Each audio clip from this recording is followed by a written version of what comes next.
6:26 p.m. on July 19th, 2022. I call to order this Oconee County Council meeting.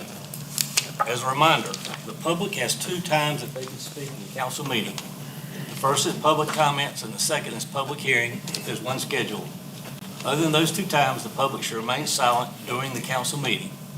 Anyone making a disturbance during the meeting will be asked to leave council chambers for the remainder of the meeting.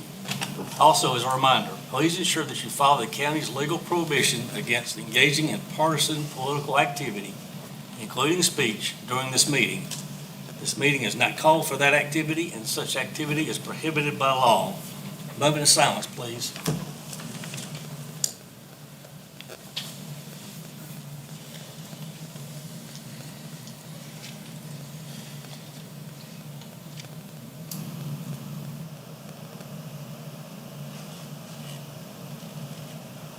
Mr. Root? Yes, sir. Pray with me if you'd like to. Oh, Father, thank you. First, thank you for all the public who's come out this evening.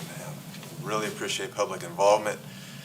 And I just pray that that would be the case all the time, and not only at council meetings, but throughout the year, so that council could truly represent the citizens of this county and do it in a wise way. I pray, likewise, that you'd give us love for our neighbor.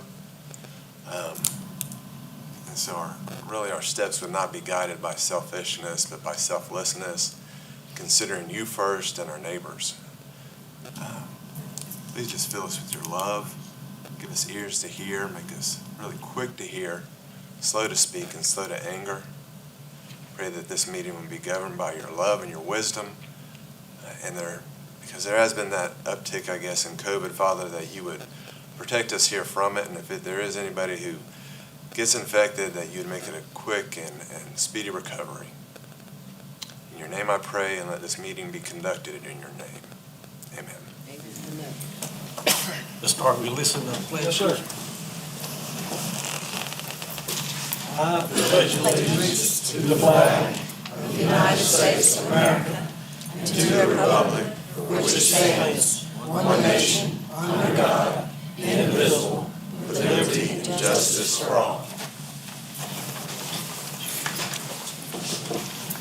Is there a motion to approve the June 21st, 2022 regular minutes? Move. Second. All in favor? Aye. Mr. Kane? Aye. The vote is 4-0. Mr. Root? Yes, sir. Mr. Chairman, thank you. I do have a few. Two of them relate to amending the agenda. I need a motion to amend the agenda to remove executive session item number 3.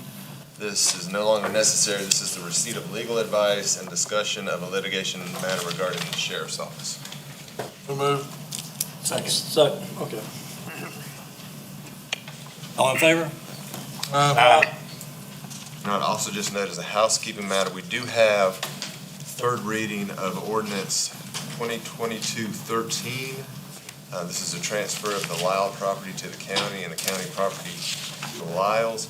It's not on for public hearing. That public hearing was held back in May. So just noting that.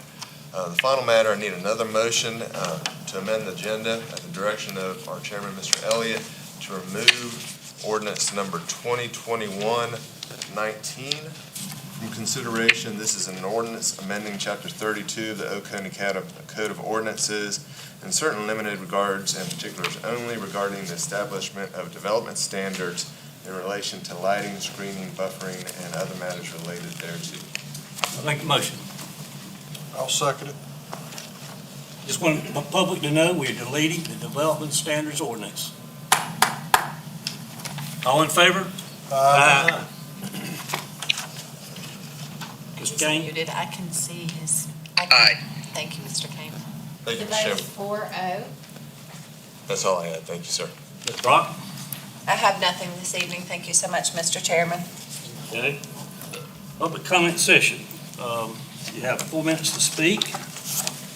When 3 minutes is up, I'll hold up a yellow. When 4 minutes is up, your time's up, I'll hold up red. Just as we voted, if you're here to talk about development standards, we did delete them. So, first on the list, Tim Marvich, And if you wish not to speak, that's fine. I don't need to speak now, thank you. Mr. Ken Charles, do you wish to continue to speak?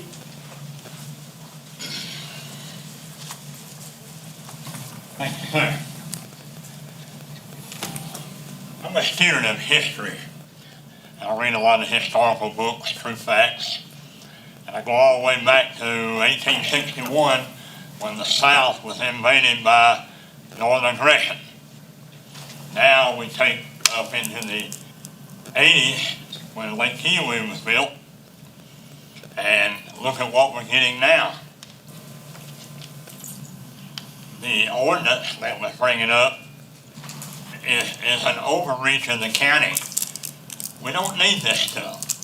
What we need, and I hope that the council realizes that the world does not revolve around those gilded gates on Lake Kiowee and Jocassee.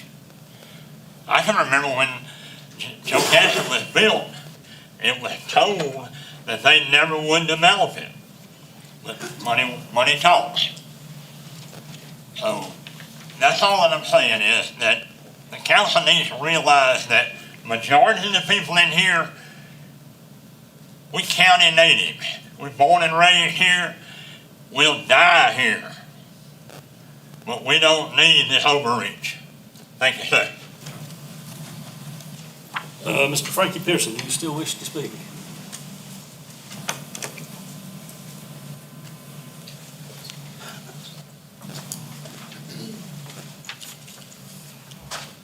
My name is Frankie Pearson. I'm speaking for myself and no one else.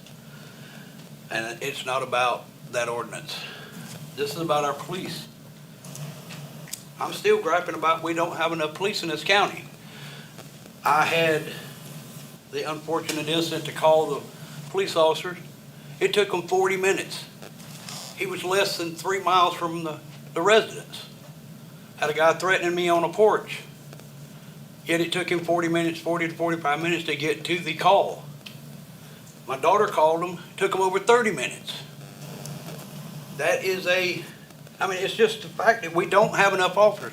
We got 8 officers, or 10 that's supposed to be on any particular shift to service this entire county. What is 700 square miles or something that the county that they have to deal with? 10 officers can't do that and get to the calls they need to get to when they need to get to them. My daughter could have been dead before that officer got to her.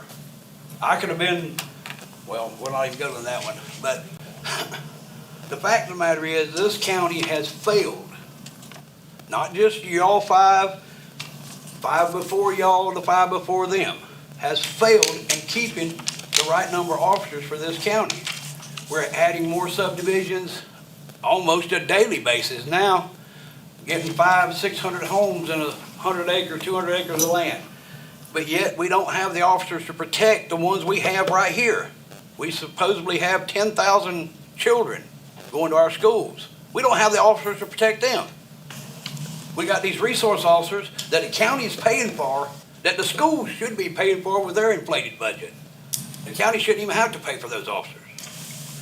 But the fact is, from what I found out, we're approximately 30 officers short of having the bare minimum enough to service. 10 officers, if all 10 officers come to work, on average, there's probably about 6, maybe 7, that that service the whole county. Now, I'm not talking about detectives, investigators, all this crap. I'm talking about the police officers that actually get out, put their life on the line, and ride up and down our streets. We may have 6 or 7 at any one time serving this entire county. That is just totally, I don't even know the word.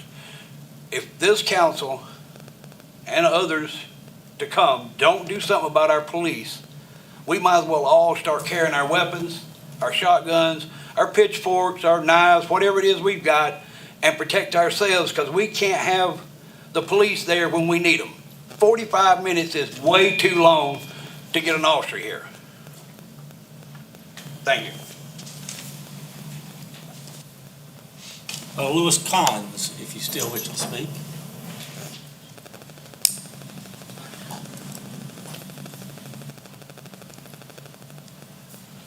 I'm not gonna beat a dead horse. I'm not gonna, everybody's here mainly because of the ordinance that got knocked down. I appreciate it. Thank you. Because, thank you for listening to the people and public outcry. But my problem is how it got this far. It should not have ever gotten here. My understanding, the way the planning commission works is each one of you goes and appoints people to go and sit there. They work for you. Y'all work for the people out here. We shouldn't be here. We shouldn't have to worry about, are we going to lose our property rights? The last time zoning came up, my understanding, it filled up the same way. Why is it that it has to be a whole bunch of public outcry and everybody find out about it before anybody cares? It should be the people come first every time. The median household income in this county is below $50,000. Why do we run the county like everybody lives behind a gated community? It's not right. We should be running this county like everybody in this county makes less than $50,000 a year. Because right now, with the current state of the economy, inflation, we got people worrying about whether they're going to pay their power bill or buy groceries for their kids. Right now, the county budget keeps on going up, but supposedly our property taxes are not going to go up. I don't know how that's going to work yet. I'm interested to see it. But if we can do that, then we can run on the same budget and lower property taxes to help the common people. We need to fix this. We need to do better. Thank you.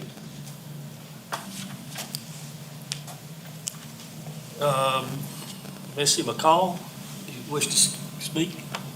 No.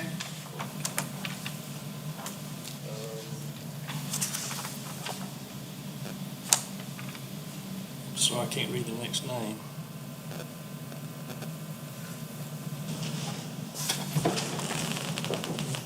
You back to you. Roll, Cruz. Roll Cruz, do you wish to speak? No. Red, Gordon. Red Gardner, you wish to speak? I'm ready. Thanks for coming. Red Gardner, been here about 25 years. Thanks for getting rid of 2019-21, I think that was, the ordinance, appreciate it. Whose idea was this anyhow, to even introduce this? Can you tell me? Whose idea? You? You? Bright? Who wanted to have that? There's no back and forth during public comment. Okay, well, whoever did, you know. Public to speak to council. It wasn't a very good thing for them to do. I'm glad it got shot down. All right. I used to have a lot of rental property in this area. I got out of it because, you know, it's not good for my health.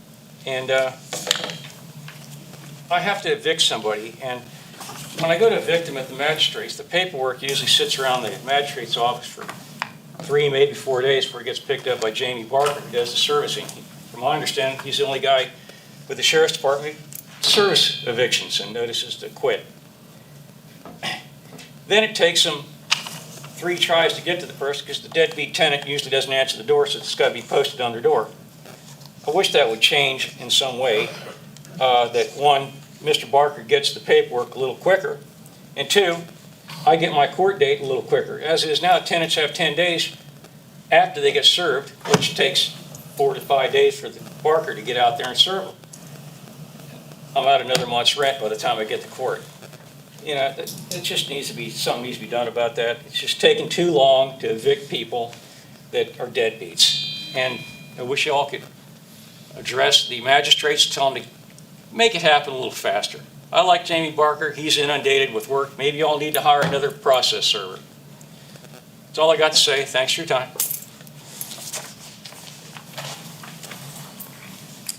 Serena Richardson, still want to speak?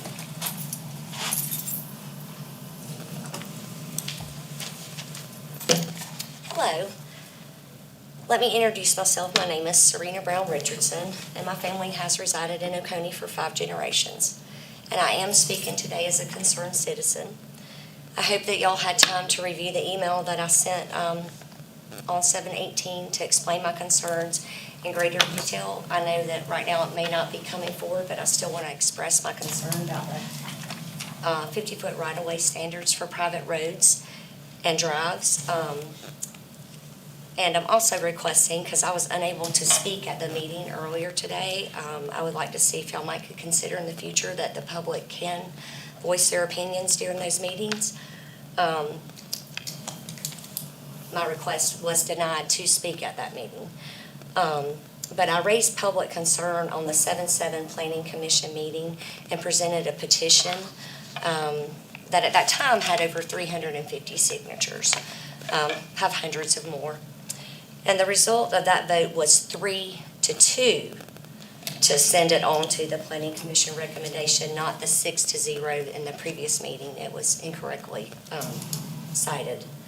One of the 3 affirmative votes was Mr. Johnson, the at-large council member. Mr. Johnson has been the sole and only person to appear before the commission advocating for removal of 2 longstanding Oconee County ordinance, the 26-2B2 and the 26-2C2, which require the 50-foot private drives and roads.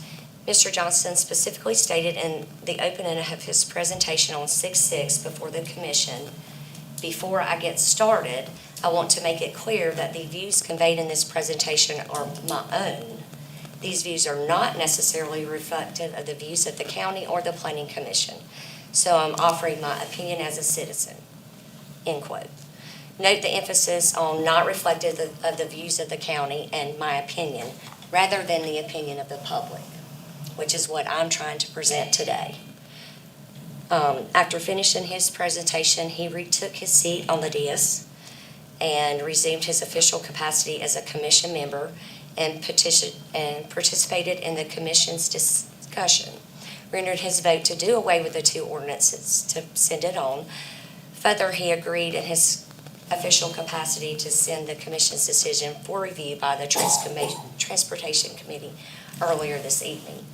No other citizen has appeared at any of these meetings I've gone to. I've watched at the Planning Commission asking for removal of these ordinances.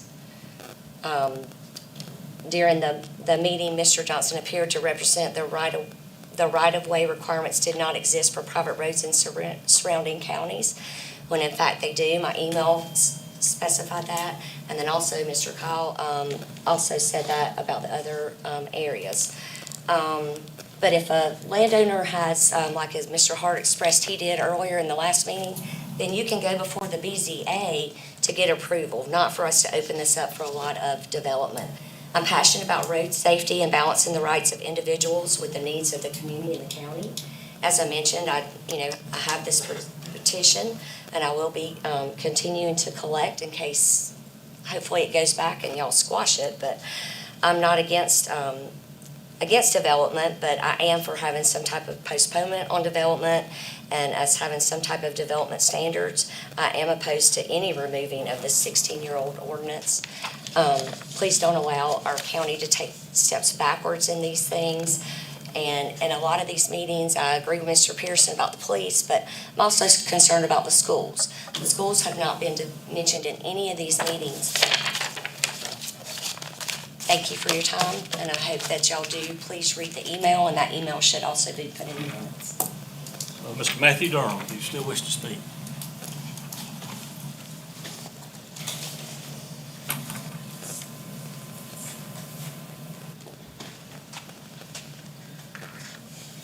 So I'm Matthew Durham. I'm here speaking to represent the people of District 2. So I was going to speak tonight on the ordinance, on why most people's here. But I received a very encouraging text from Mr. Davis that said that he was opposed to the ordinance and would not be voting in favor of it. So I knew with his vote and Mr. Hart's vote that the ordinance would die. So I'm glad the motion was tabled or removed from the ordinance was tabled or removed from the agenda, but I'm curious to know why. After knowing the ordinance was going to fail, why not just vote it down? Or you table it, Mr. Elliott, to save it for another day? But, look at how many people here. And Mr. Jerry Barnett, who came here for years, I wish he had lived to see the type of engagement we've had over the last year and a half. And Mr. Barnett, when I got elected, I read all the minutes going back to 1970s. And Mr. Barnett was speaking in the early 90s. But I know he would be pleased with this type of participation. And I just, I want to encourage everyone to keep it up because you are making a difference. And people watch Fox News and they'll complain about Joe Biden, the United States Senate, but not know what the local councilman's doing.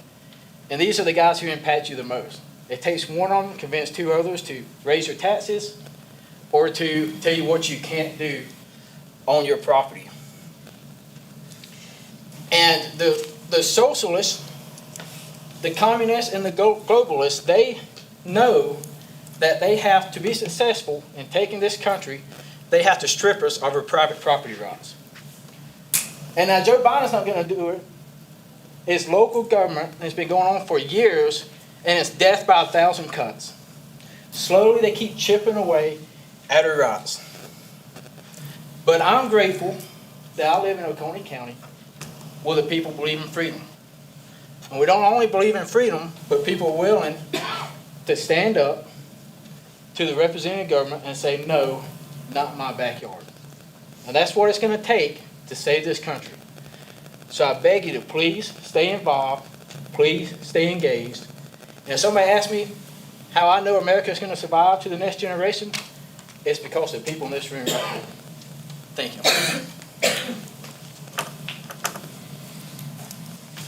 Here again, I can't necessarily make out the last name. Is it Erica Nichols? Nichols? Erica Nichols? Eric Nicolai. Oh, Nikolai, do you do wish to speak? Yes, sir. Sorry.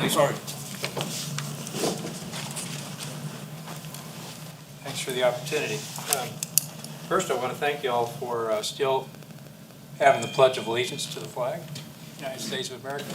I appreciate that we have a moment of prayer, and I would only request that you call it that, moment of silence, moment of prayer. We're praying to God. Thankfully, we're all in the same boat, founded on biblical principles. So thank you all for continuing on with that. And I appreciate you dropped 2021-19. And what I'd like you to do the next time you have an idea to have an ordinance that affects some of the people and not all the people is to show me a piece of the legislation that gives you the lawful authority that requires every property owner to comply with that ordinance. And anything that has a fine or penalty, any kind, has to go through legislation. A bill has to be passed through the House, the Senate, then it becomes law after the government signs it or it doesn't go through. And it has to apply to all property owners, not select a few on a prejudicial basis based on someone's personal agenda. So thank you for listening. And I'll look forward to the next thing that comes to the table, and hopefully it passes all that criteria. This is not the fourth arm of the government. We have three. Thank you. Council member comments. Yes, sir. If you look in the back of the room, there's a 3-page letter from Mr. Wayne McCall on trying to keep South Carolina self-sufficient. And he has sent it out to senators in the state, and he's got response from one gentleman, I think it's in Gaffney, that he refers to when they had the lime pits there. And this gentleman is a senator from that area, and he said he would like to see those lime pits opened up again and start selling lime in this area rather than having to truck it in from Kentucky. So I just want you to know this is back there, and I think Mr. McCain was going to have something to do with agriculture, and this may tie right in with it. Thank you. Any other comments? Yes, Mr. Chairman. Yes. I'll speak a little bit where ordinance 2119 came out of Planning and Economic Development.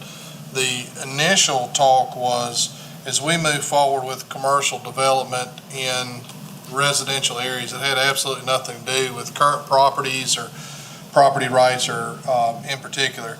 The talk was on lighting. As you have noticed with subdivisions and commercial development, they like to light it up like a football stadium. And if you live in the Oakway or those extreme rural areas, there's such a thing as called stars out there that most of us would like to keep.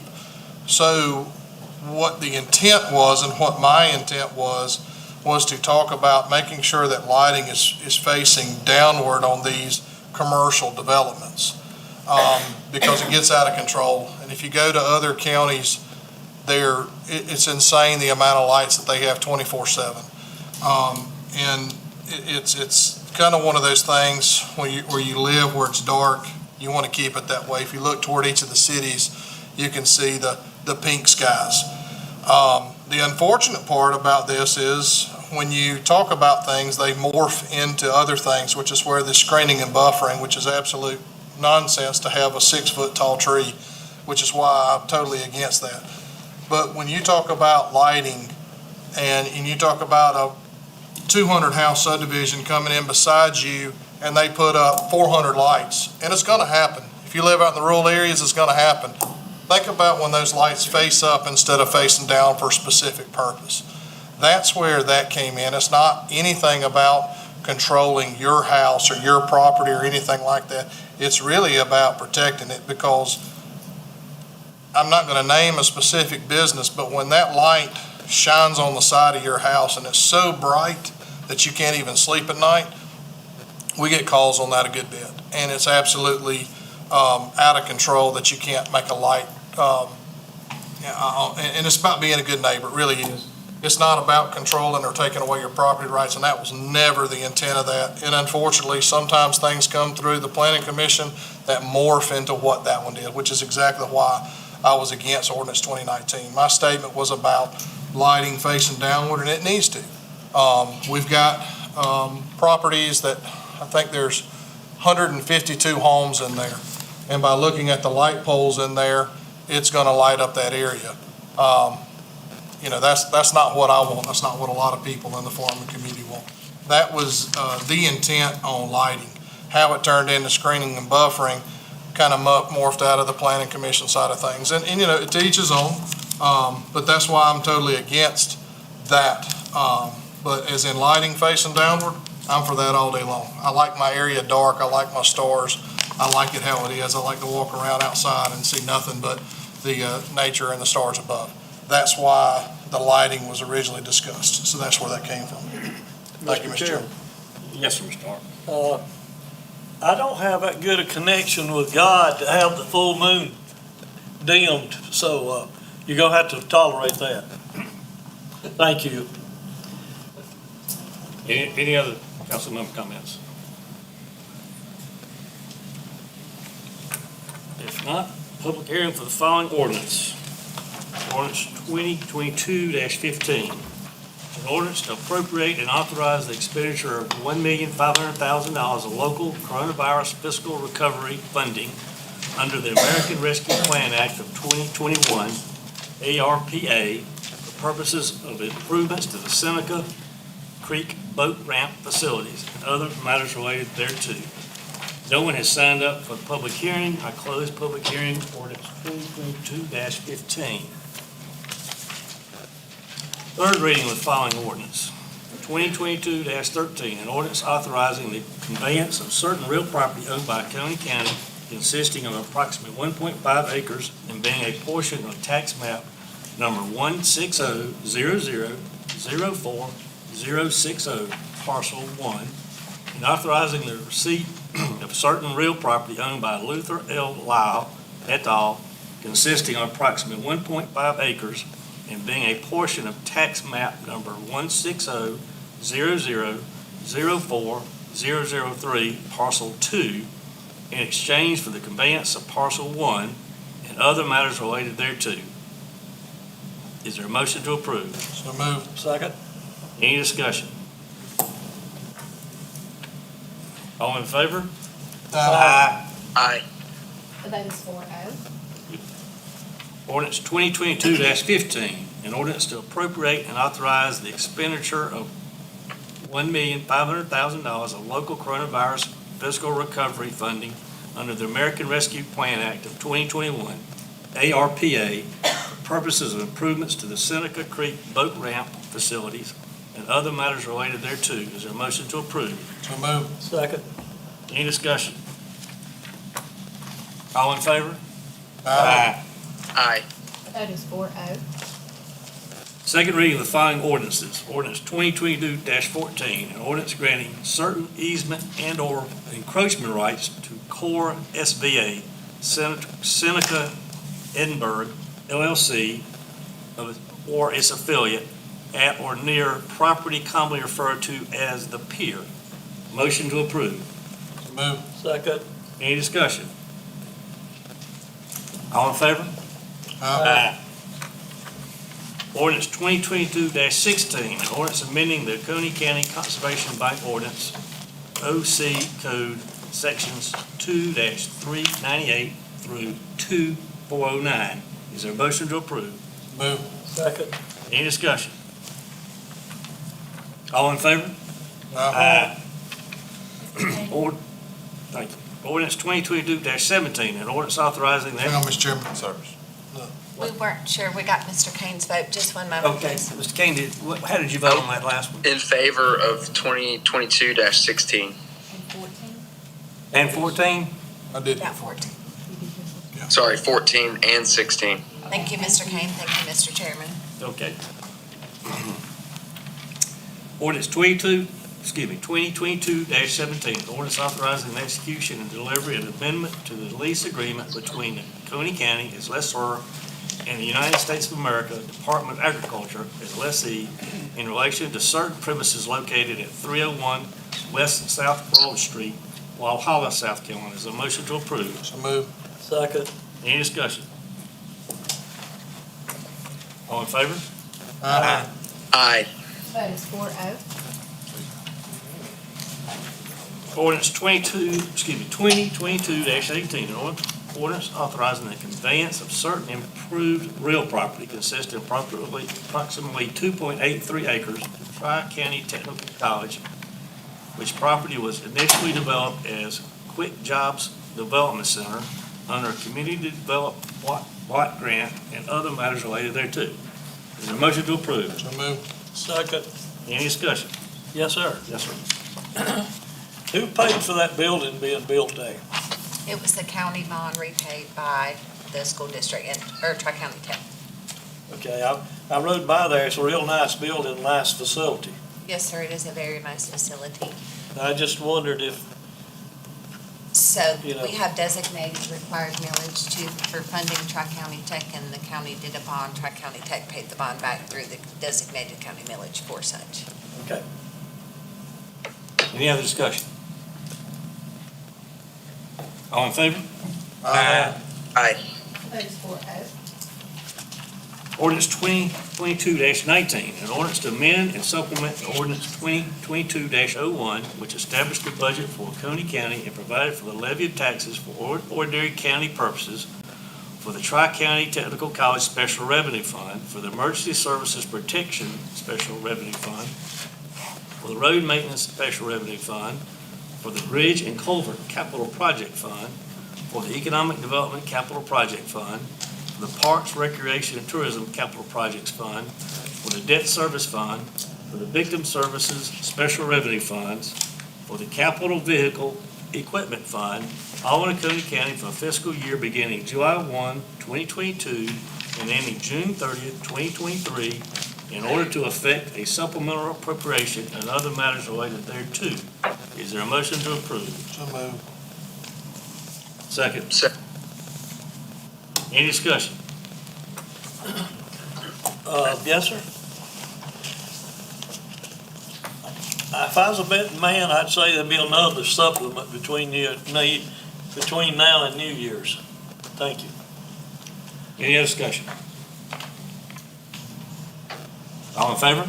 Aye. All opposed? Aye. The vote is 3-1, Mr. Chair. First and final reading of the following resolution. Resolution 2022-13, a resolution expressing a Coney County Council support for Upcountry Fiber's intent to apply for multiple grants from the American Rescue Plan Act, ARPA, to the South Carolina Office of Regulatory Staff, ORS, as part of the grant application process to serve priority underserved areas of Oconee County and the upstate of South Carolina to address the digital divide. Is there a motion to approve? Move. Second. Second. Any discussion? All in favor? Mr. Kane? Aye.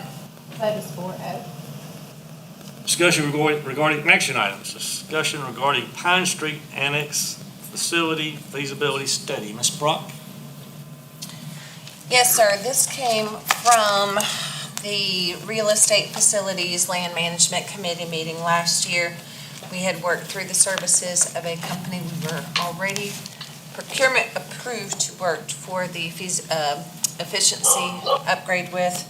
We had contracted with Johnson Controls, both of which Mike Wilson and Ed Novak are here. We do have a very short PowerPoint to you coming from the instruction from the committee for us to look into the feasibility of there being an annex facility construction possibility here at the Pine Street location that would serve multiple purposes, including an expanded council chambers for nights like this evening. And the primary one is the voter security. And you'll see in some photos here in just a moment that this is an eye-opening. We knew that we had some serious issues here in this building, but I think the photographs demonstrate the true severity of the compromises that we have been potentially exposed. Yeah, actually, please. Mr. Wilson? We'll give Mr. Hood just a moment. Now, this is a draft document. It is printed in ink, but it certainly does have the ability to be edited at the wish of council and at council direction. Can you state your name and who Yeah. you represent? Yes. Mike Wilson, I work for Johnson Controls. I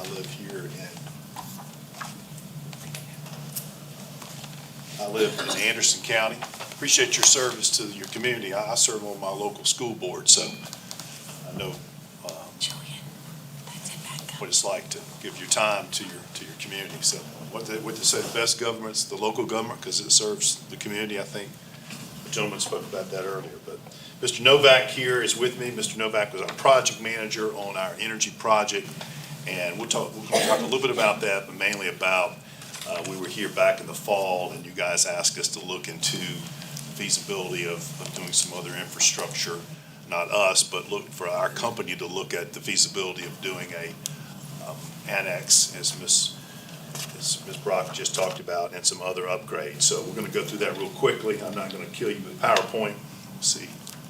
All right, passed the first test. I think I've covered this. You know, we currently just finished last year implementing a energy project saving the county about $253,000 a year. Commissioned us to do a feasibility study of this annex and some other upgrades, and we're trying to find out if this is economically and technically feasible to do what we're thinking about here, and we'll go from there. So we did an assessment. Well, first of all, we're going to talk about growth.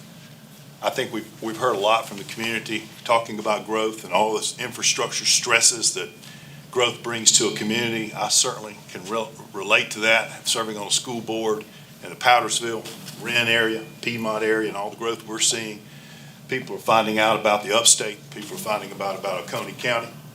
I think I see the thing, Think Oconee, and a lot of people are thinking and finding Oconee County because it is a jewel, and it puts stresses like we talked about on infrastructure and adequate facilities, you know, for the citizens, for the employees, the elected officials to do effective government. So one of the more interesting things, I'll use that word, is election facilities and the things that happen in this building, the administration building, as regard to elections, the Oconee County Election Commission, and what is conducted here. You see voting machines, you see ballots in the hallway, outside of voting hours. These are not during voting times necessarily. It's just lack of space, it's lack of ability to secure these. I know I'm not supposed to get political, but we certainly don't have to look too far around our country to have the issue of voting security and secure ballots and secure elections to be an issue on either side of the aisle. So it's imperative, I think, that the county looks at how that is corrected going forward. And the last is the Pine Street Administration Facility Safety. This is a school building. It did its job adequately. The county saw future use for it and brought a lot of the government facilities here and the government functions, including county council. But there are lots of points of entry. There's lots of access points. There's certainly some safety issues on how you get in and get out of this building. I think flow and how it's set up was designed to be an elementary school, maybe not as functional as it needs to be to perform government. So those are some things that at a very high level we touched on in the report. Part of the energy project was to look at the Oconee County Oconee County Sheriff's Office roof replacement. We parked that, and we're going to look at that as in a future project. And the Oconee County Sheriff's Office roof is in badly need of repair.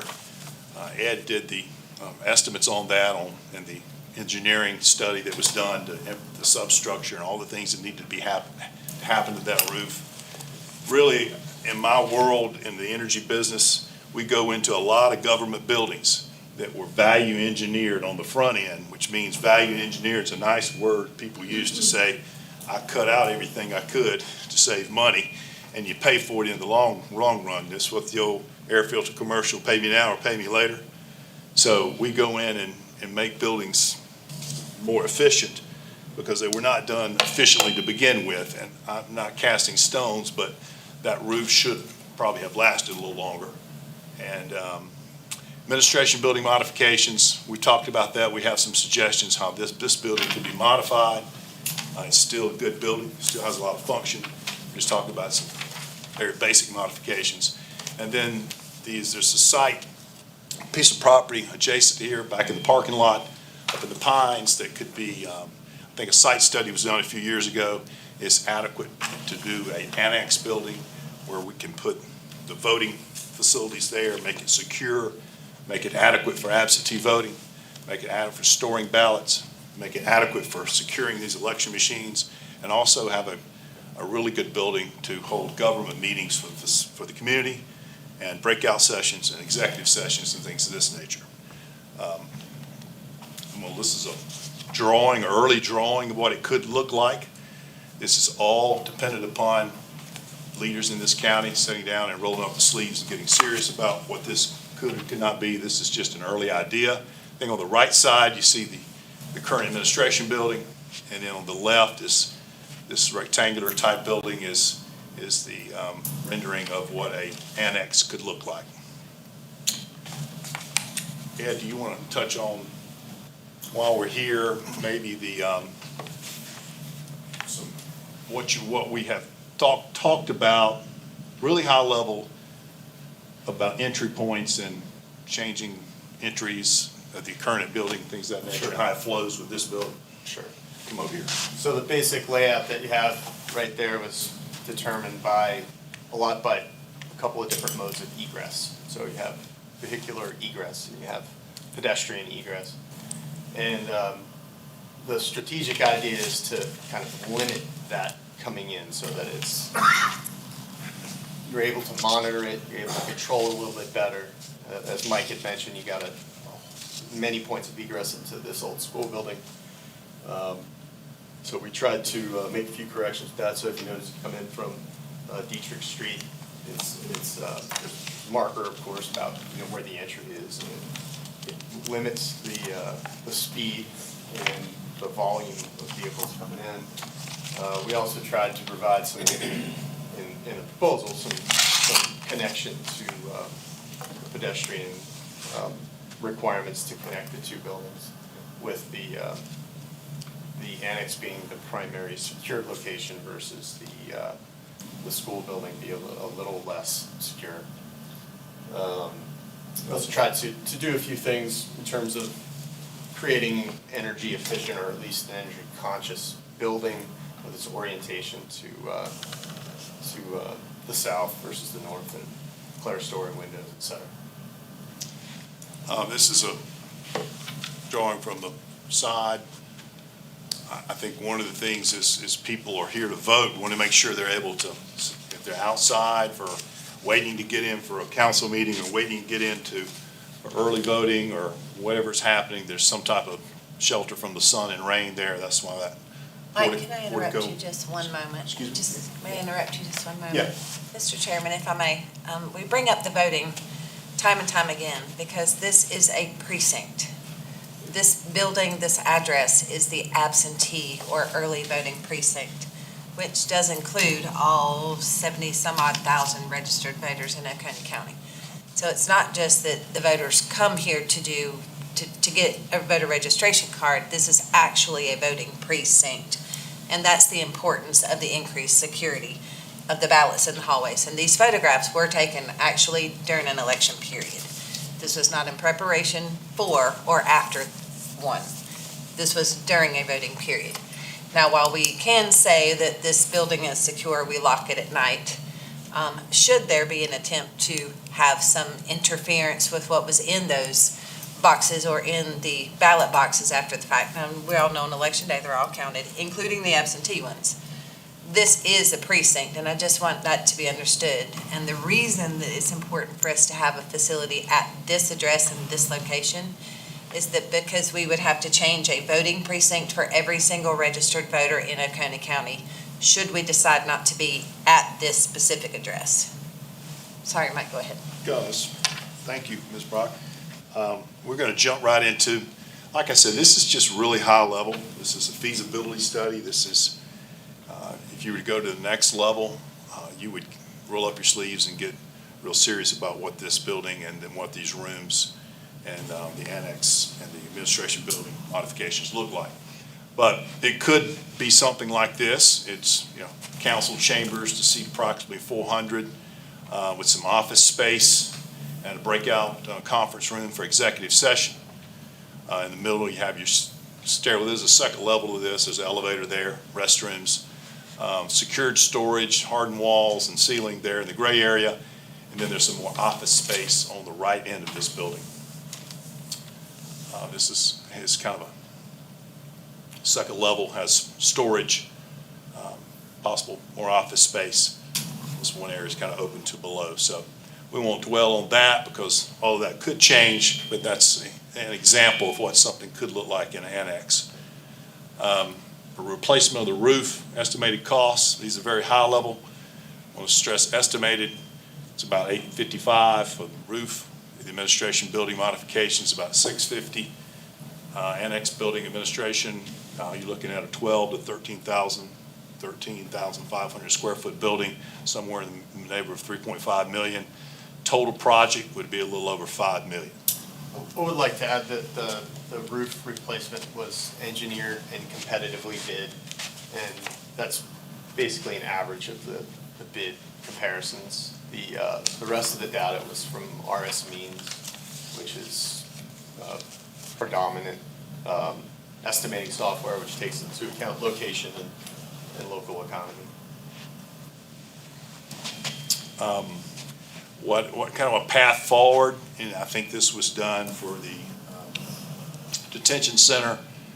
Since this project has kind of three things going on, probably it'd be best to look at hiring a project management firm. This is someone that's going to be your advocate, your partner, join at the hip with the county to make sure you're getting the best value, make sure things are well designed, that things aren't left out of this building, that you're not cutting corners, knows how to speak with the construction companies and the subs. It's basically, I think the best word there is your advocate and your eyes to this project throughout the process. Make sure it comes in on time, on budget, and it's your day-to-day person. I'll go back to my life as a school board member. We recently built $140 million worth of schools at Anderson 1 because we're right there next to Greenville and everybody's moving. So we had to build 2 new middle schools because our middle schools were built in the 50s. And we hired a guy from MB Con. He was actually employed, for Anderson One, because we're building that many buildings. But that's kind of the work he does for us at the school district, is someone to be the go-between and handles all that for the school board. So he's been a lifesaver for us, saved us a lot of money, 100 times worth his salary. So that's kind of what we, high level, what we have what we are suggesting. I think that's it. We'll answer any questions about this feasibility study, and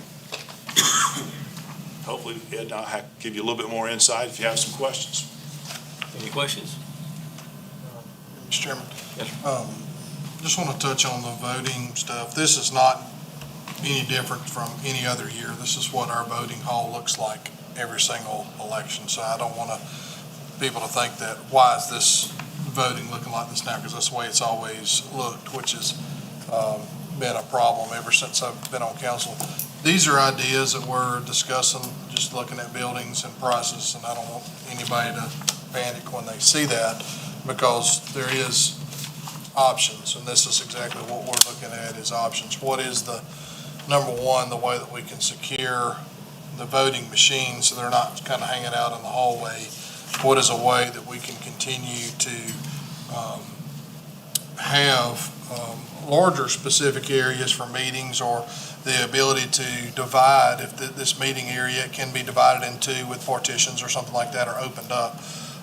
And we have had great participation over the years in council. You know, I'm grateful to see people here, but we've had, you know, standing room only all the way down through the halls at times. So it's not anything new. It's not today. It's not the year and a half. It's happened. So as we move forward with participation in government, I hope it continues. I hope participation in government is participating in voting. 15% of people coming out to vote is not what I want to see. You want to see 80, 90%. And when you start seeing that 30 and 40% level, you're going to see more participation at the local level.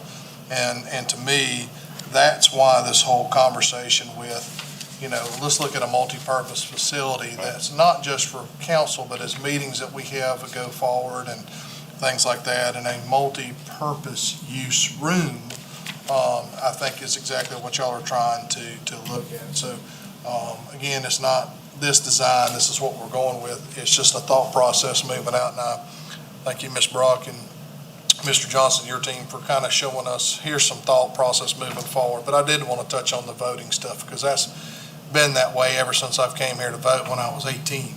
It's been that way. Yes, sir.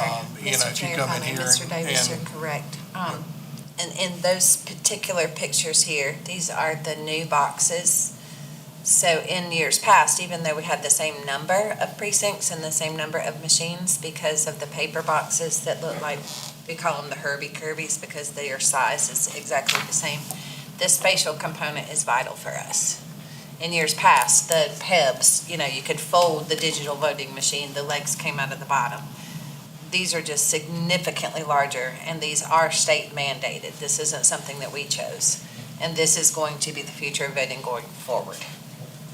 I didn't mean to interrupt you, Mr. Davis, but you're right. In years past, you may not have seen the size of the machines because they were more practical. And I do feel that as we continue to move forward with the issues that we've seen in the last years, that's probably been in existence longer than we've all care to admit, there's going to come a time to where they look at that and be like, there's no way in heck you can't store that stuff that way. You have to store it in a secure facility. Now, that's not just an issue for Oconee, it's going to be an issue for a lot of things. So I feel that if we move forward, not only is there money that, you know, that we will have to come up with as citizens in Oconee County, but I do feel like there's grant funding that's going to be in existence for this if we put the voting portal into that. That will help lower the tax burden to citizens. So as we move forward with the talking about the options on that, I definitely know Ms. Brock and her team will be looking at those options as well. Thank you, Mr. Chairman. Are there any other questions or comments? Sir, if I might add, included in the study are options, are different voting funding options. And that is the handout here. I didn't want to go through all 20 pages knowing that we had a 9-page agenda. And this is in the backup material for public. It will be in the morning, yes, sir. And it does say draft, again, it is printed in ink, but most certainly is an editable document. Thank you. Thank you, thank you, sir. Yeah, appreciate your time. And I will be making a report out on the energy project at the January, so after 1 year, calendar year, so we'll report out on that, so. Okay, great, thank you, sir. Okay, discussion regarding agricultural preservation, Mr. Kane. Thank you, Mr. Chair, and I don't know if y'all can hear me well. I'll assume by your silence that you can hear me, but I apologize for not being present this evening. I was exposed to COVID yesterday and today. A person I was around a lot was found out they were positive today, so I'm not attending the meeting because I may have it. So anyway, thank you for bearing with me here. I'm going to read from something I kind of typed up today. There's been discussion over the past few years, and I feel like we're really at a critical point. And I'd like to go ahead and read this, and then, of course, council will discuss what I'm proposing. But it's regarding protecting farmland in Oconee County. Over the past few years, the public has requested that the Oconee County Council explore possible policy initiatives to protect agricultural land. As we are all aware, local farmers face increasing challenges due to burdensome federal and state regulations, difficulty in accessing processing facilities due to lack of capacity, competition from domestic and international mega farms, increasing input costs due to inflation, and the fact that the average age of farmers rises every year. Faced with these headwinds, farmers often have no choice but to consider leaving the farming profession. According to the 2017 Census of Agriculture, which is the most recent census that they've done regarding agriculture, the number of acres farmed in Oconee County has been reduced from 78,349 in 2002 to 62,499 acres in 2017, which is slightly more than a 20% decrease. The American Farmland Trust reports that from 2002 through 2016, the U.S. lost an average of 2,000 acres of farmland and ranch land every day. Additionally, with regard to the age of farmers, in the 2017 Census of Agriculture, 19% of farmers in Oconee County are younger than 45 years of age, while 81% of Oconee County farmers are 45 years of age or older. The average age of farmers in Oconee County has increased from 54.3 years of age in 2002 to 56.1 years of age in 2017, which is almost, it's about 1.8 years on average.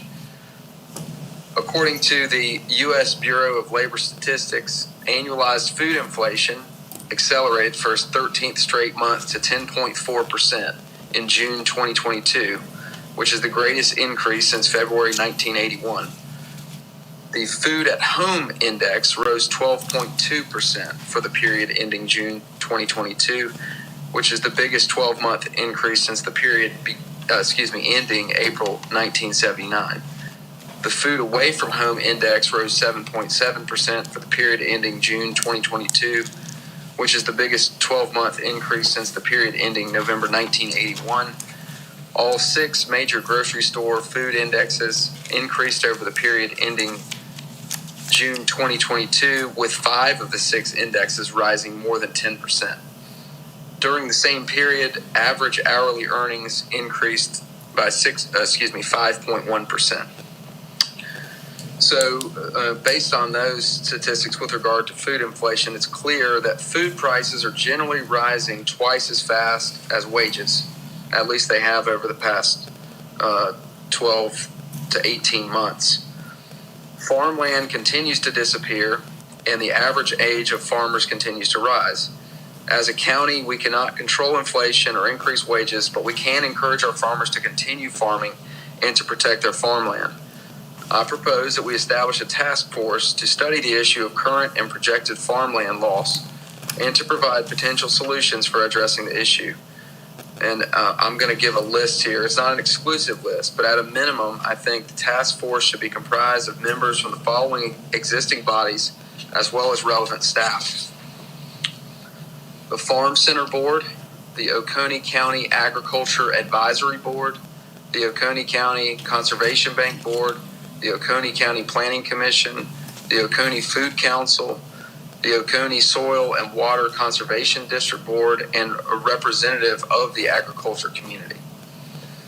I feel also the task force should seek input from Oconee County residents and also the following stakeholder organizations: the Chattooga Conservancy, Oconee County 4-H, Oconee County Beekeepers Association, Oconee County Cattlemen's Association, Oconee County Cooperative Extension, Oconee County Farm Bureau, Oconee County Home Builders Association, Oconee County Schools FFA chapters, Oconee Cultivation Project, Oconee Economic Alliance, Oconee Preservation Unlimited Stewardship Trust, the South Carolina Pork Board, South Carolina Poultry Federation, and the South Carolina Soybean Board.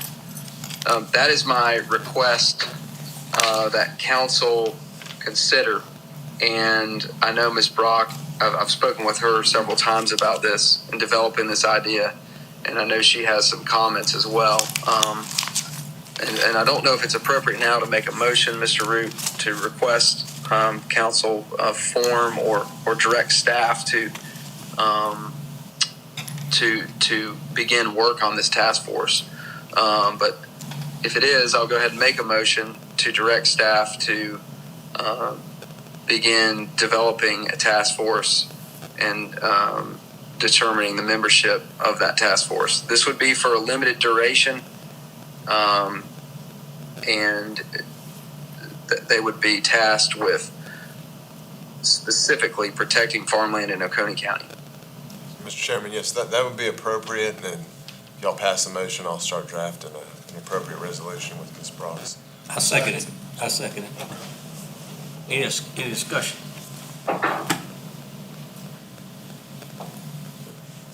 If not, all in favor?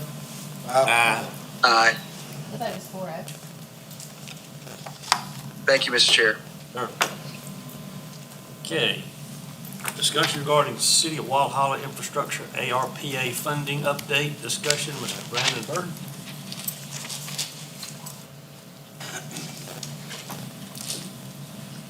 Good afternoon, good evening. Thank y'all for having me here at Ms. Brock's direction. She asked that I come speak with y'all just to kind of give you an update of where Walhalla stands with the ARPA funds that y'all provided for us for the water line upgrades in the Poplar Springs and North Highway 11. We did fly an RFP to get some solicit quotes and bids for a design build project. When we formulated our engineering estimate back in August of 2021, prices had already rose. And once the RFP got out on the street, like everything else, prices continued to rise again. So once we opened our proposal, we only got one proposal from Harper Construction. GMC would be their engineer of record for the project. The prices were almost double from our original estimation of the project. What that'll do is we're not requesting for additional funds. The scope of the project will probably be narrowed back down. We tried to have 4 phases for this project, 2 in the Poplar Springs area and then 2 in the North Highway 11 area. So we've met with Harper, we met with the engineer. We've not awarded the project yet, but they're going back to sharpen their pencil some. We're looking at using HDPE pipe in places where we can instead of the ductile iron pipe that was in the original RFP. There's some issues going up North Highway 11 that we might encounter some rock. Those areas obviously cost a little bit more, so we'll have to use ductile iron in that area. The creek crossings that were originally quoted, there's 2 going up Highway 11. We could probably shave some money off that to save that. So the intent of this is to get the most foot of pipe in the ground that we can for the money that was awarded. So that's just kind of a brief synopsis of what's happened. And if y'all have any questions, I don't know if y'all got the original map I can kind of show you what we're looking at, and I can even break down the cost proposals that we've got for the pricing if you're interested in the narrowed scope, or if it's direction from council that we continue to try to get as many foot of pipe in the ground as we can. Any questions, comments from Mr. Burton? I got one. Yes, sir. Did y'all receive some more money from this program other than what we're giving you? Did y'all get some more money from the government? Yes, sir. Each municipality, Walhalla was included, we got, for the first allocation was about 1.1 million, and we'll get another 1.1 million in the fall.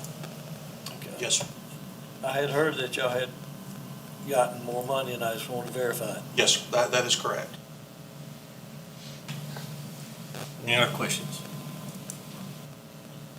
I mean, the original intent was to do exactly what you're talking about to the best of the ability of what the money allows it to go. So I would hope that we would get more bids. I mean, we're going through the same thing with some of our projects. And I mean, if you talk to a contractor out there right now, a lot of them are nothing till after December, January. So the issue with this style funding is it has a timetable on it. That's not Oconee County's timetable, that's a federal timetable. So from that standpoint, the money has to be spent by a specific period of time. So I would be in favor of y'all continuing to do what's in the best ability for the citizens of on your water system. Okay, I make a motion of continued support for the, I guess I'm trying to think what the right word would be, to put as many people I'm just trying to think how to do it, because you can't put a number out there. Use the allotted funds in the best ability to serve as many customers and improve the service to those citizens. Mr. Chairman, Yes, sir. you can make that motion, it won't change the ordinance, you'd have to have an ordinance to change the ordinance. As long as they're not asking for additional funds, which that's not the request, you wouldn't have to change the ordinance unless we get to a point where there's really a substantial material change in the scope. So if we're looking at 50% versus what was originally planned, then we'd have to come back and redo the ordinance. It's more a motion of support. Yeah. I guess what I was That would be- proposing. And that's what you were, yeah. Okay, I second the motion of support. Any discussion? All in favor? Aye. Mr. Kane? Aye, excuse me. That's okay. 4-0. Thanks, sir. Thank you. Thank you. Discussion regarding the Town of Salem infrastructure, ARPA funding update discussion. Mr. Ryan Hardy.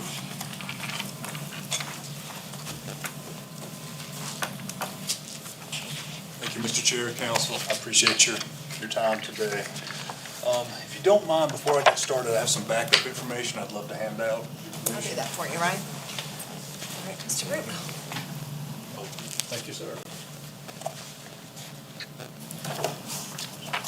All right. Just to reiterate, I'm representing the Town of Salem tonight. What we want to do is give you a general update of where we stand in reference to what we deem the Loop project that we've spoken to you many times over the year. As it stands right now is a general progress report of what's happening. We're well under construction. We want to give you an update on that and share with you some hurdles that we see down the track that we're going to have to ultimately cross to get this project completely done and take it to completion. Before I go any further, I want to give you just a brief overview of what the quote-unquote Loop project entails. It's 3 phases. It's broken into 3 phases mainly because of the grand scale of the construction. But phase 1 includes the construction of a source water pump station and several hundred feet of small diameter water main.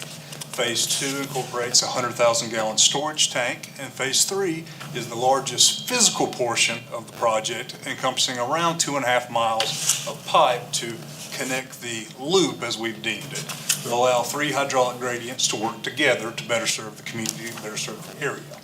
Now, The benefits of this program, this project are many, but the highlights are maintaining system pressure throughout the area, increasing our source water capacity in the area over threefold, increasing our fire flow protection, our storage for peak water demand, as well as our fire flow storage if so needed, just to kind of highlight the top. But that's just kind of a broad stroke of what the project entails. Now, currently, phase one of the project is well under construction. We're approximately 75 to 80% complete right now. Again, phase one being the lift station, source water lift station. Now, we've had our fair share of problems as we move forward. Like most people, materials, anything involving electrical equipment is hard to come by. We've been delayed several times, but fortunately, we're hoping for a soft startup sometime in September of this year with a turnkey completion of phase one by the end of the year, which will put us slightly past our original target date, but it's better than we had actually gotten word of earlier in the year. Now, as I share these dates with you, I want you to know that two things I've learned in the last 6 months. It's a great deal of patience and the phrase fluid situation. That's where we stand. Every time we get an update of when something's going to be there, it changes. But to the best of my knowledge, I'm representing what we're being told at this time. Now, the spec for this project was started in 2021. The start of 2021 is when we spec'd out the project, built it, got our cost estimate to construct. The cost estimate to construct at the beginning was around $700,000. During the bid process of this, we had 3 separate funding options for this, one of which being a direct contribution from Oconee County equaling $210,000. The other being a contribution cash from Salem at $274,000. And we were able to apply for a SRF funding loan in the amount of $216,000 to get us to our total. I'm pleased to report to you that in the meantime, our SRF funding loan was actually chosen to be qualified for principal forgiveness, meaning we don't have to pay those monies back. So we were incredibly blessed with that and very, very excited about it, and it kind of gave the whole project a nice little boost, a nice little shot in the arm. Now, unfortunately, from the time that we put the project out to bid in spec the project, and we put the project out to bid in late 2021, the low bid was awarded in January 2022. Our new project cost came in for the phase one at $998,441. Leaving us with a shortfall of $298,441 that we were staring at. Now, partly because, just how desperately this is needed, Town Council was able to move money around, and with the good fortune of qualifying for the SRF principal forgiveness, we were able to come up with these funds in-house to bring Salem's total contribution to $572,441. And we were able to move forward the project and keep it going in a timely fashion. And like I mentioned earlier, that's undergoing construction right now. We hope to, have it bright, new and shiny by the end of the year and ready to go.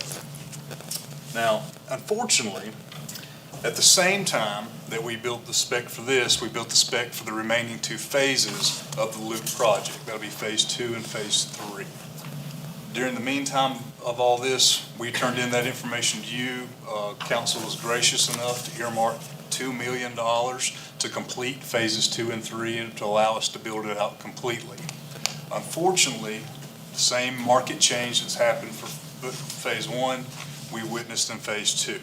In the last 4 weeks, we've commissioned our engineer to create a new cost of opinion, which has come out to $2,533,824, some 26% increase from what we were expecting some 7, 8, 9 months ago.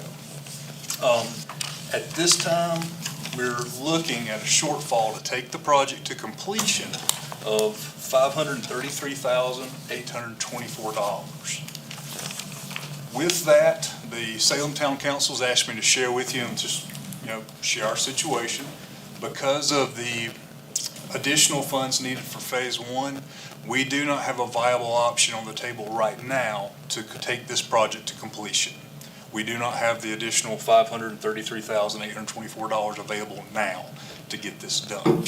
So we felt it appropriate to let you know, let Oconee County know where we stand and what we're working at. Now, what we're hoping to do and what they've asked me to do is to open up for any input that you might have in regards to this, any direction that you may be able to give us. And also to ask if there's anything that you're aware of or that you know of to help us garnish these funds to take this project to completion. And with that, I'll close and take any comments or questions. Thank you. So we've been, before I came on council, I mean, this has been ongoing for decades, trying to get all this done. And no one anticipated the inflation and the supply shortages when you did the original projection. I want to make a motion that we amend the ARP Salem Infrastructure Ordinance to the amount up to $2,550,000. Is there a second? And if I could, Mr. Chairman, that would be a motion to direct me to redo the ordinance. Okay. Right, correct, because it'd have to be. So I make a motion to direct Mr. Root to rewrite the ordinance, or redirect the ordinance. I'll second it for discussion. Any discussion? Yes, sir. I asked you the same question I asked that gentleman from Walhalla. Have y'all got some more ARCA money? Yes, sir. The town of Salem in total has acquired $72,000, which they've set aside as contingency at this point for this project. The reason for that that's not already allowed is as our pursuit of funds for this project, we naturally went toward RIA grants, those kind of things. And what's happened is, to my limited understanding, they're recommending all RIA projects be spec'd out with built-in 25% contingency on today's current markets. RIA refused, to my knowledge, to receive any grant applications this fall. They've put them all off because of the influx of applications and money until the first of the year. And to answer your question, yes, sir, we have $72,000 earmarked for this project as contingency that will be spent for this in total. Unfortunately, we didn't get millions like Seneca and Walhalla did. That is unfortunate. But also, have y'all looked at the South Carolina government for help? Yes, sir. Yeah, like I mentioned before, we've known about this shortfall for about 3 months now, or had an inkling of it. We've actually had 2 engineering reports done to try to make sure we have the funds available. You're going to force me to talk about things I'm not an expert on, so please bear with me. But in reference to the grant applications for this year, the phrase I'm being told is very competitive. And we're afraid and we feel that we don't have a compelling enough case to qualify for additional funds through RIA or through the state. Now, we haven't gone through that process and failed yet. We fully plan to explore every option we have. But what we're being led to believe, and that's somewhat of a strong word, that as competitive as it's going to be this year, there's not a fantastic chance that will come to fruition. So, Mr. Root, if this passes, we'd go through 3 readings. Yes, sir. We'd have 3 more chances to talk about it. Correct. Mr. Brown, what's the balance on the ARPA funding right now? Oconee County's balance at present is $3,188,229. So that's uncommitted. That is ARPA funding, so it is uncommitted, yes, sir. How That is the much? remaining balance. 3.1. Okay, I didn't know the 88, if it was upper end 88 or lower. Upper. So this would put the total assistance to Salem. $2,654,405 would be your remaining balance after this request, if approved by council. Well, it'd be $2,550,000. What was your number, I'm sorry? $2,550,000? No, I'm sorry, what was the number that you had directed for Mr. Root? I thought it was $2,550,000. 2,550, I'm sorry, I didn't hear the 50, so you're correct, $2,604,000. Just so we, go ahead.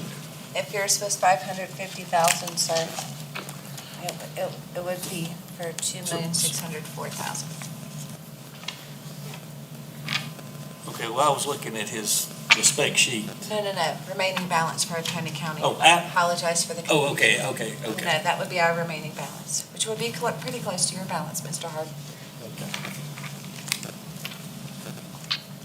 So Mr. Elliott, what you're asking for is the 533. Right, rounded about 550 or so, yeah.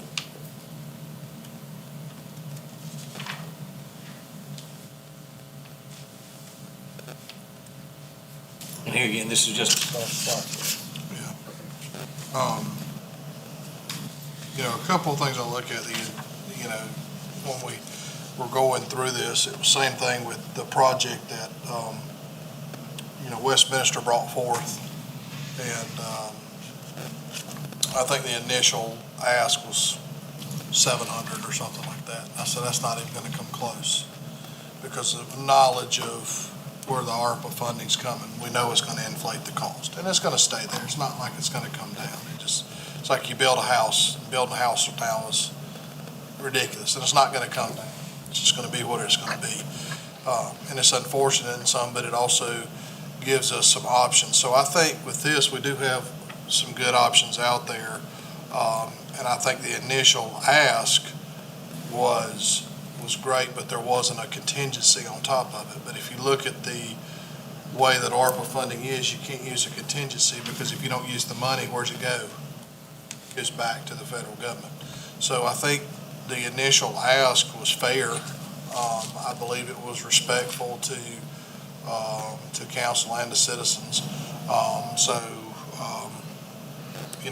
In regards to this, because the amount of people I see on there, I would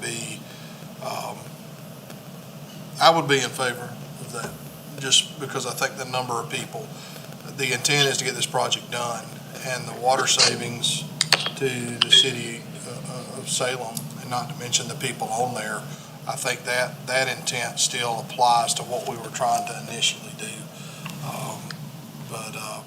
As we move forward with, we've had some District 5 projects that we've seen come across for Seneca Creek.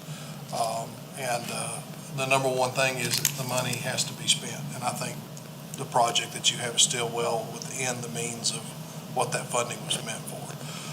But I do want to state this, that most counties are not doing this. They're not helping their cities.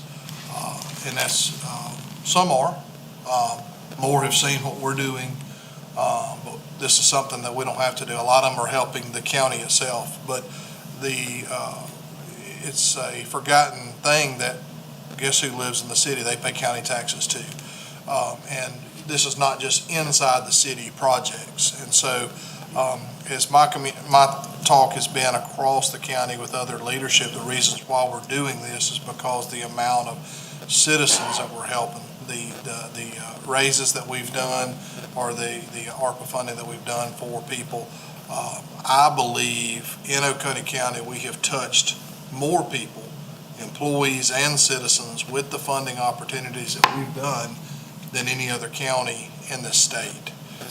And I think that speaks volumes to all council members that are trying to do the best for all citizens. And so I'm in favor of that, Mr. Elliott. Any other discussion? Mr. Chair. Yes, sir. Yeah, I just want to echo what Mr. Davis just said. I am not, I know when Mr. Pelletier came to talk a couple months ago, I asked him pointedly, was he aware of any other counties using their ARPA funds effectively to directly subsidize city utility operations? And he wasn't aware of any at that time. Now, maybe some more have started doing it, but I think what we're doing here is recognizing how important utility infrastructure is to not only the folks that live in the cities, but the customers that live in the unincorporated areas surrounding those municipalities.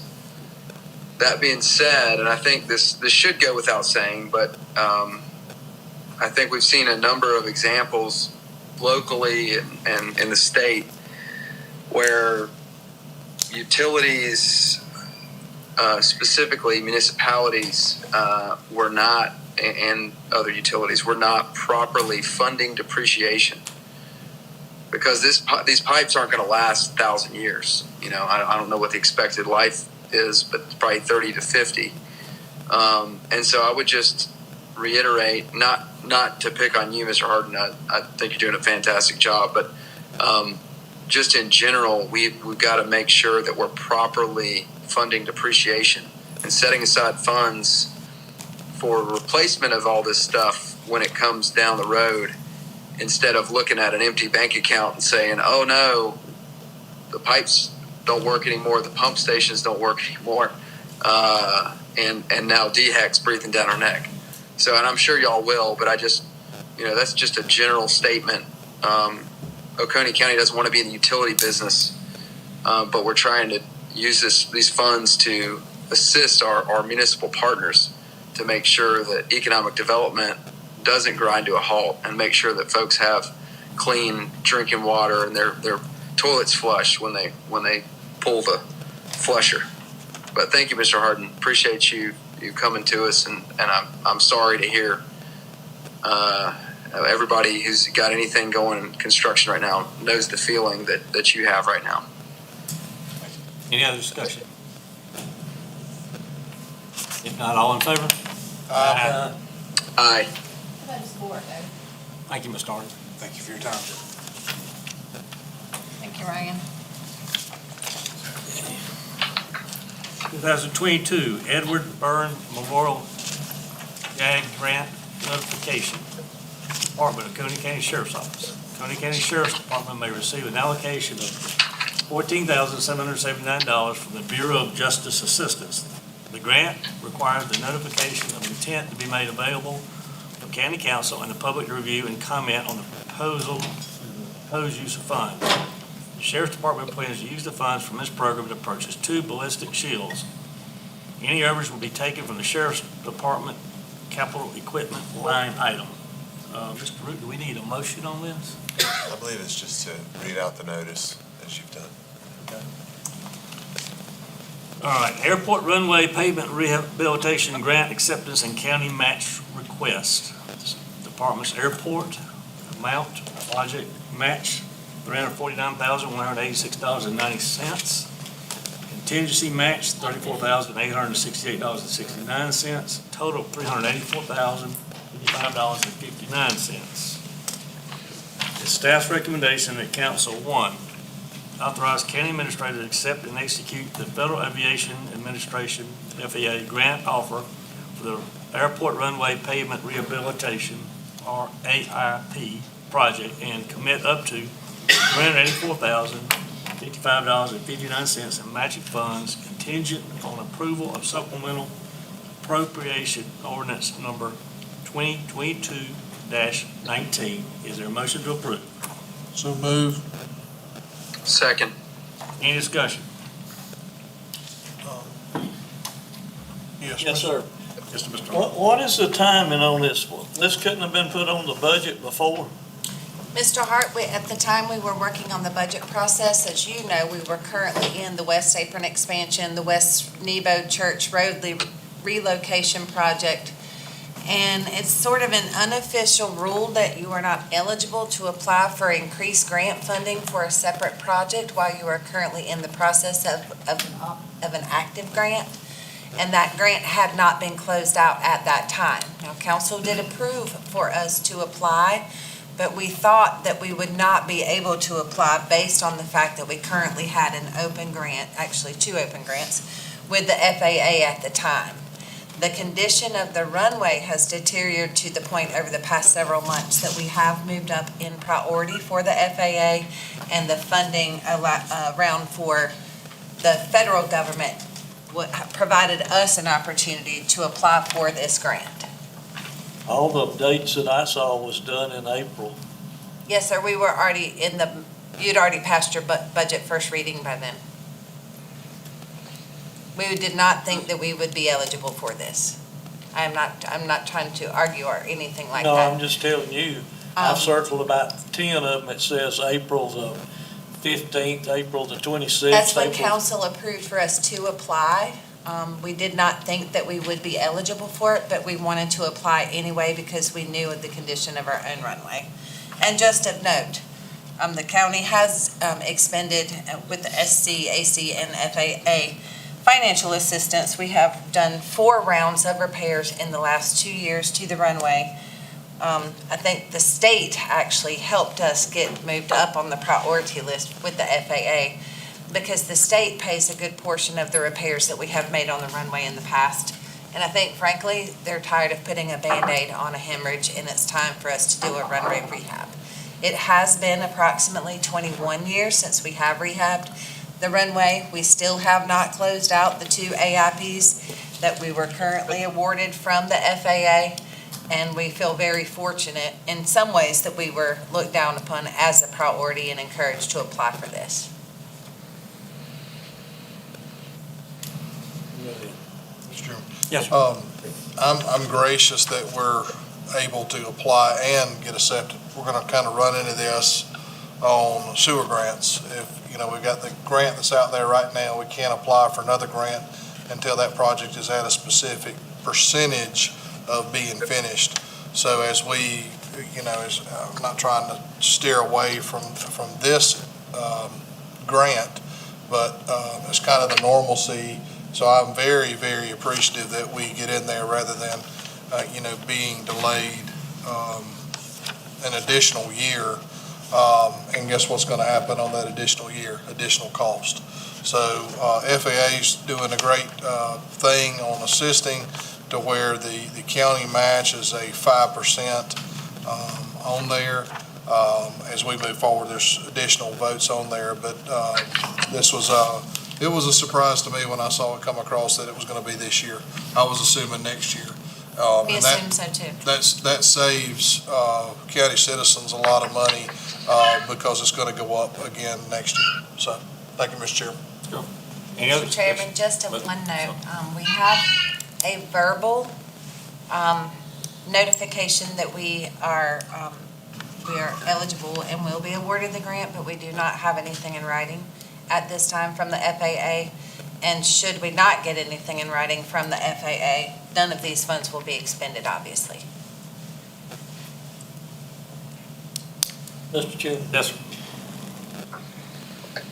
I would be foolish not to want to take the $6 million. But this qualifies for, in the military, they call it the 4 Ps. And I won't say the exact start off of it with it, but blank, poor, prior planning. Mr. Hart, I'm sorry you feel that way. We were currently in an active $4.3 million grant. Again, a $4.3 million grant. This is close to a $7 million grant, so it does seem that $10 million fell out of the sky without any planning. Well, I'll be voting as a protest vote no. Understood, sir. Thank you. 2 reasons. That's one, and the second one is I voted against Dixon being our contractor. They've gone to what, get $350-something thousand bucks, and they're the ones that told us that they had to increase it before because of the weather and the tornado that never touched that area. But the weather, to my knowledge, according to my mother, we've had weather ever since the day I was born. So I don't know how they didn't consider that in their bid. I'm good. So noted. Thank you, sir. Any other discussion? I'm sorry, did I hear Mr. Hart is opposed to fixing the problems at the airport? I'm not opposed to fixing the problems. I'm opposed to the manner it was going about.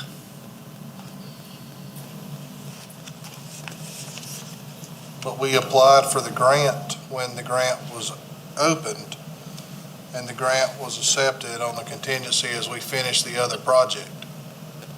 So whose manner are you upset about? Is it Well, it's staff? the last budget, I kept telling you that something like this was gonna come down the line, and you was gonna need that money, and you wanted to plug it in all the air holes that you could see without thinking about it. That's what I'm saying. I do have my budget book here, Mr. Hart. I don't remember a recommendation of where else you would like that money plugged.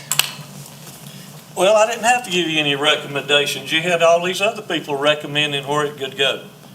You want me to give you some recommendations that you feel? I believe that Mr. Elliott, as the chairman of the Budget, Finance, and Administration Committee, may want to schedule a meeting to hear your recommendations, and therefore we could make another budget amendment if the council sees appropriate. We've already had this conversation before. Mr. Hart, you and I have not. You was in this chamber, you heard it. I might have heard it, but it Mr. wasn't a Davis conversation, sir. He was asking me basically the same question you're asking. I understand. I might have heard it, but it was not a conversation. This is the first time you and I have discussed this budget in an open meeting. Mr. Chairman, I gave you where I'm at. I'd Go like ahead to and vote. I'd like to call for a vote, Mr. Chairman. Let's move on. Yes, me too. All right. All in favor? Aye. Aye. All opposed? The vote is 3-1. Airport runway pavement rehabilitation. Department Airport, amount, FAA 90%, $5,919,480. State, 5%, $328,860. County, 5%, $328,860. Project awards, $6,577,200. Contingency, 10%, $657,720. Total award, $7,234,920.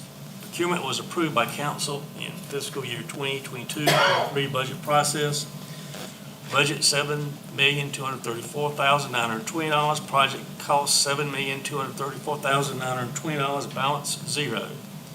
Airport runway pavement rehabilitation grant funding contingent on approval of supplemental appropriation ordinance number 2022-19.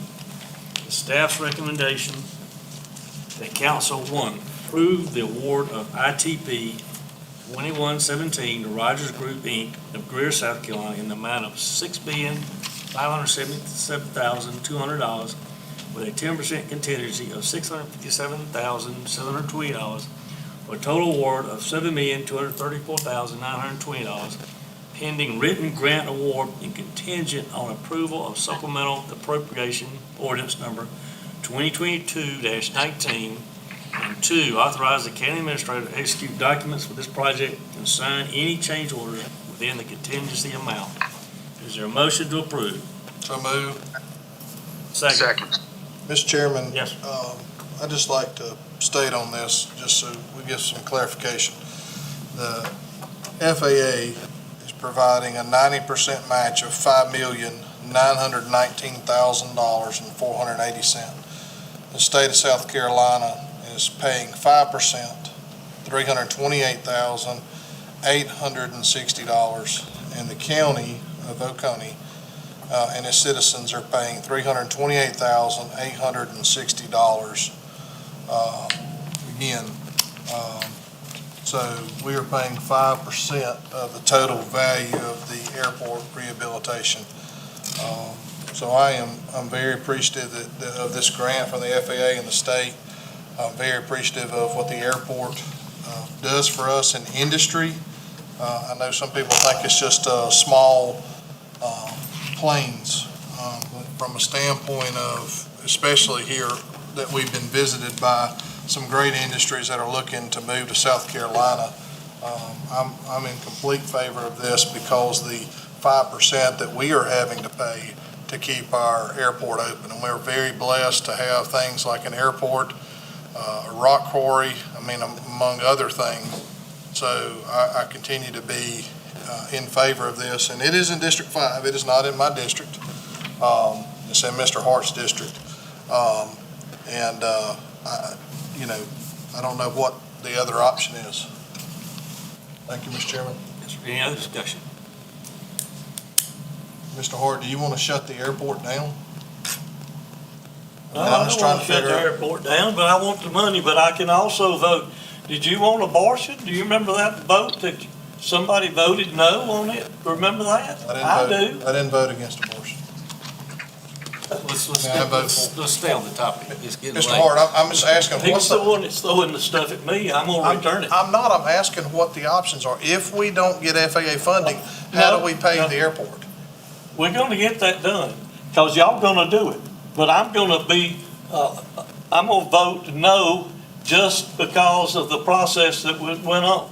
I know that it's gonna pass, but still, I'm gonna go on the record as a no vote. But do you understand that if we don't get this, the citizens could be in line to pay actually over $6 million Oconee County would have to come up with to pay the airport?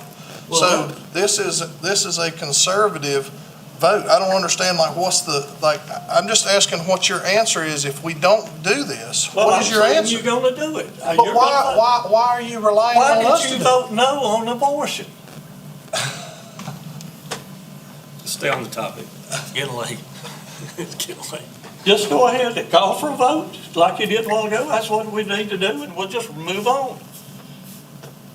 So, yes, I will vote to save the citizens of this county over $6 million. So, yes. Any discussion? If not, all in favor? Aye. Aye. All opposed? Aye. Vote's 3-1. WK Dixon Work Authorization Number 1, Airport Runway Pavement Rehabilitation Construction Admin and Observation, Department Airport. Amount, FAA 90%, $356,884.20, state $19,826.90, county 5%, $19,826.90.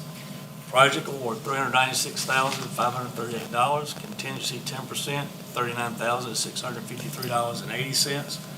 Total award, $436,191.80. Procurement was approved by council in fiscal year 2022-23 budget process. Budget $436,191.80. Project cost $436,191.80. Balance zero. Airport runway pavement rehabilitation grant funding contingent on approval of a supplemental appropriation ordinance number 2022-19. It's staff's recommendation that council, one, approve work authorization number 1 from WK Dixon and Company, Inc., professional services for construction administration, CA, and construction observation, CO, for the airport runway rehabilitation project in the amount of $396,538, plus a 10% contingency in the amount of $39,653.80 for a total award of $436,191.80, pending grant award letter and contingent on approval of supplemental appropriation ordinance number 2022-19. And 2, authorize county administrator to execute documents for this project and sign any change orders within the contingency amount. Is there a motion to approve? So moved. So moved. Second. Second. Any discussion? Yes, Mr. Chairman, FAA is paying 90% of this, $356,884, state of South Carolina, 5%, $19,826, county of Oconee, $19,826.90. Without this grant, we would either shut the airport down or the citizens would have to pay for this. So, and I'm not for abortion, Mr. Hart. Any other discussion? Mr. Chair, Yes, sir. I just think it bears noting that there's no such thing as a protest vote. These are all real votes. This is not a game. You are representing real people in this county. All of us are. And it is unquestionably the right thing to do to vote in favor of these expenditures, which we're getting, I don't know what, $19 back for every dollar we invest. It's an incredible return on investment for the county to be in compliance with FAA regulations, and it is simply the right thing to do, not only to be in compliance with the Federal Aviation Administration, but also for safety purposes and make sure that that airport that we have is continued economic engine for not only Oconee County, but of course, Clemson University is right across the river there, and they use that airport regularly.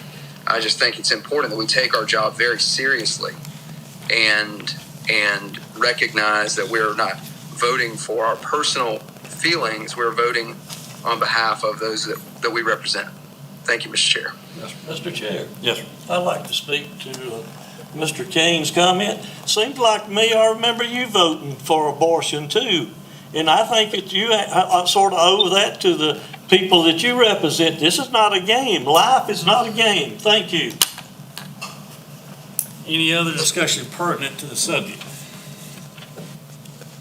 If not, all in favor? Aye. Aye. All opposed? Aye. That is 3-1. Engineering services for groundwater monitoring and reporting. Department of Solid Waste, amount $78,000. It's estimated, $78,000. Procurement was approved by council fiscal year 2022-23 budget process. Budget $451,000, project cost $78,000, balance $373,000. The staff's recommendation that council, one, approve the award of an estimated $78,000 to Smith Garner Inc. of Raleigh, North Carolina for engineering services for groundwater monitoring and reporting. Two, authorize the county administrator to renew the engineering services for groundwater sampling and reporting for the remaining 4 years under RFP 21-14 contract as long as all work is deemed satisfactory. Is there a motion to approve? So moved. Second. Any discussion? Yes, will this be a budget expenditure item, Ms. Brock? This was included in all three readings from the beginning of the budget, yes, sir. All right, thank you, Ms. Brock. Thank you, Mr. Chairman. Any other discussion? All in favor? Aye. Aye. Aye. All opposed? So that is 4-0. Removal and recycling of scrap tires. Department Solid Waste, amount $123,000 estimated. Procurement was approved by council fiscal year 2022-23 budget process. Budget $172,416. Project cost $123,000.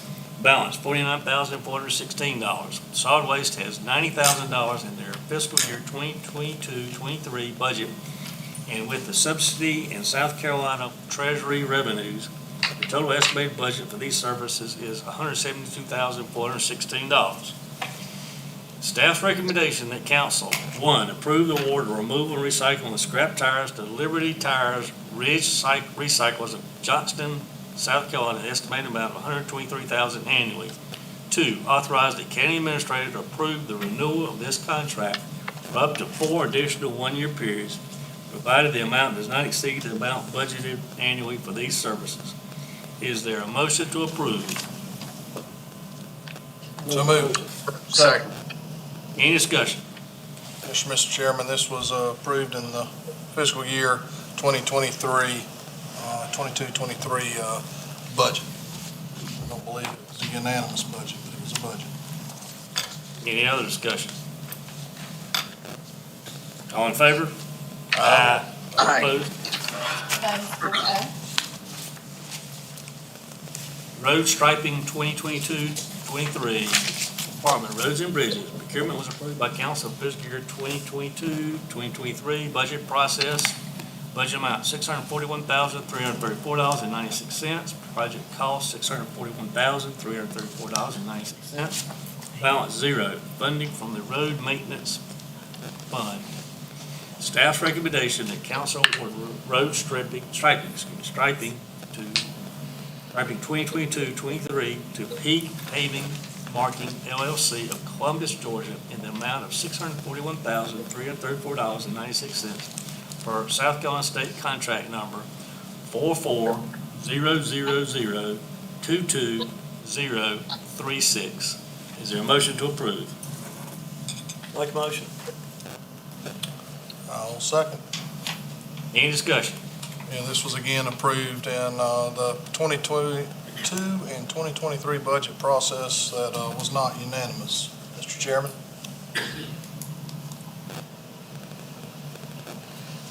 All in favor? Aye. Aye.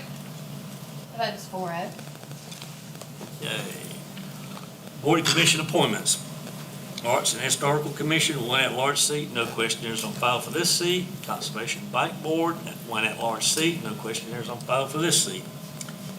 Council will go in executive session for the following purposes. 1, discuss personnel and employment matter regarding the county attorney. 2, discussion regarding a personnel matter related to the sheriff's office.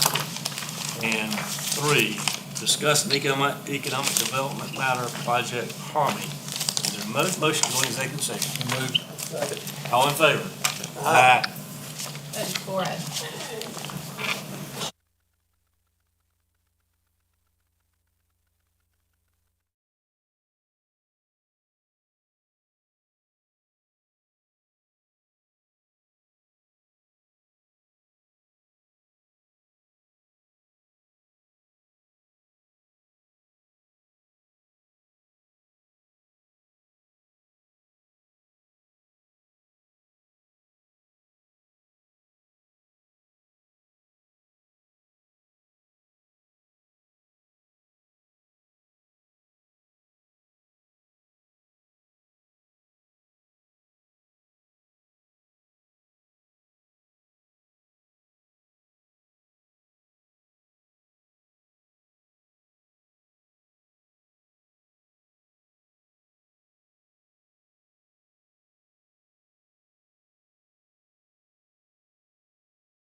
motion to go out of executive session? So moved. Second.